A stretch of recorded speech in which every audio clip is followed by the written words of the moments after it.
With her endless passion and education for business, Jill has lived and breathed successes, challenges, and inner workings for the industry for the past 14 years. And it is with great pleasure that I have the opportunity to introduce such an amazing woman, Jill Kohler.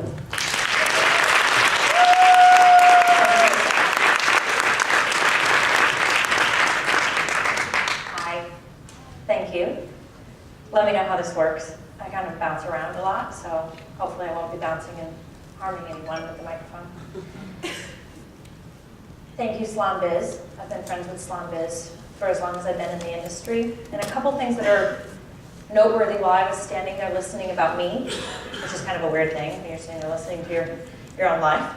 I started at Nexus Products Company, and I learned exactly how not to run a company. They were really rough. Yeah, and I'm still here today to let you know that. And they were good people that didn't focus, in my opinion, on the right ways to treat people. There's a great book written in 1946 called How to Behave and Why. It's actually a children's book, but it's perfect. And if we all could learn how to behave, we would all be better people. We would treat each other better, and therefore we would all make more money, grow our businesses, and take care of each other. So when I was at Nexus, I was there for 4 years, and I realized I could learn a lot on how not to run a company through their leadership styles, their choices, not mine. And then I left to go start the Salon Association, and that's the first time I learned that people fib in the industry, and they said, oh, there's 40 members, it's going to be great. And I got on board, and there were 4 members, and they were all comped their membership. And I was like, okay, this is not really an association yet.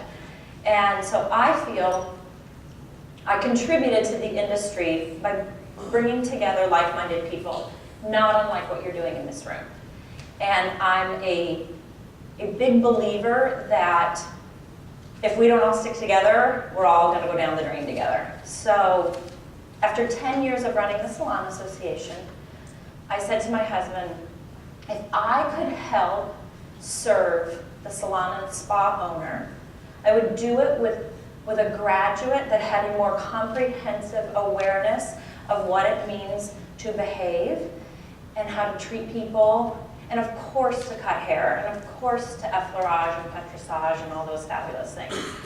But my angle was definitely in professional development. It was in the business aspects of things. I'm not a licensed hairdresser. And I felt if I could contribute that, I would be a school owner, not unlike many school owners out there trying to do the best thing for their students, but I would do it with an eye for the business. And I think most schools are doing that. I think they're understanding the demands and needs. What I feel I'm doing is I'm serving you, and if I serve you with a better graduate, then you're gonna win, and my graduate wins. So my idea and dreams came from all of you, and what I did was I started out using my advice that I was giving to all of you. So I would be running TSA, and Mary Swank would call and say, this is what I'm having an opportunity to grow my business. I think I'm going to open up a new salon. I think I'm going to expand. I think I'm going to deliver a new commission system. And I was reviewing all those things when I was opening up my school.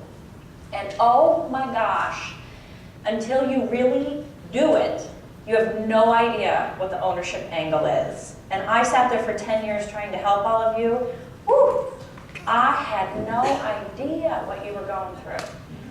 And honestly, it's just remarkable. And I had one of my vendors say to me the other day, we'd like you to use our imagery in one of your ads for the school. And I said, oh, that's great. And I said, can you get that over to us? And I'm like, yeah, but you're going to have to send the ad back. And we need 6 weeks to approve the ad. And I was like, oh, have you ever run a business? Like 6 weeks? My deadline is Friday. It's Thursday.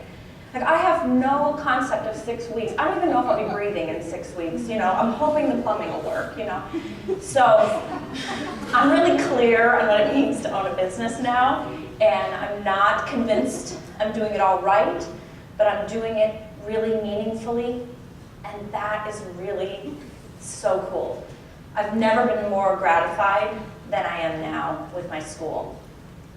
I do think there's a renaissance going on. I'm sure in your markets, and I'm sure in this room, I know there's a few school owners here, you're seeing manufacturer-branded schools coming into your market. You're seeing Aveda schools and Paul Mitchell schools and Redken schools, and there's a real interest in what's happening in that undergraduate world.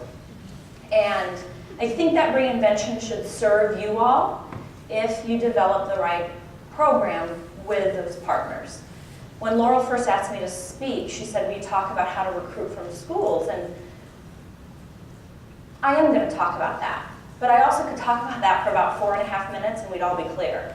You know, don't fax, don't pick up the phone when you need them and somebody just walked out on you. Build a relationship, have something purposeful to work with. You know, it's like anything in life. You want to have a relationship with someone. You want it to be deep, not just shallow. So there's my advice. If you're going to work with your beauty school, have a relationship with them that's deep and meaningful, or try. And if they're not responding back, go find another beauty school. Because if you can partner properly with your school and they're listening to you, it's going to change your business. I really feel, again, that I'm serving you. Of course I serve my customer, the student, and they're paying me a lot of money and a lot of time to come to my school. But if I don't get them ready for you, I mean, I was talking to, her name was Ashley, and she was trying to explain to me why she didn't like that I was posting everyone's retail dollars in the hallway at the school. Yeah. And I said, well, that's all well and good, but you are my customer, and you're paying me to make you successful. And I can tell you right now that the salon and spa owners out there aren't interested in how good you're cutting hair. They're interested in how good you're taking care of somebody, how you can look them in the eye, how you can shake their hand, how you can articulate. So I am so living Gen Y right now. My own children are 9 and 6. Yeah, they have no idea how crazy and courageous their mother's going to be. But every single thing Jason said this morning is happening in my school, predominantly 18 to 24-year-old young females. And I'll get to that point. In my opinion, if I pass on what you need to my graduates, they will deliver more to you, and you'll be forced to change your assistance programs and your apprenticeship programs, and you'll be able to absolutely capitalize on their hard work, your hard work, and my hard work. This is one of my favorite quotes. I think that's why you're in this room. I think little people keep secrets. I think big people share ideas. My staff member said when we were putting this together, she said to me, why do you go out and, last weekend I spoke at Pivot Point School Conference. I've been in Chicago for like 9 days. I'm like ready to move in. I love it. And the little room service guy, every day I order a Diet Coke. I know. I shouldn't drink Diet Coke, but I do. And I order a Diet Coke every day in my room, and he says, oh, is this room 1812? I said, yes, it is. And he said, you know, we don't carry Diet Coke. And I said, you don't? You've brought me one every day. And I've been here for 7 days, in this hotel for 7 days. He said, yeah, I just run across the street to Walgreens for you. I know. So, that's a little side note on how great the Hard Rock is, but I had to explain to one of my staff members who's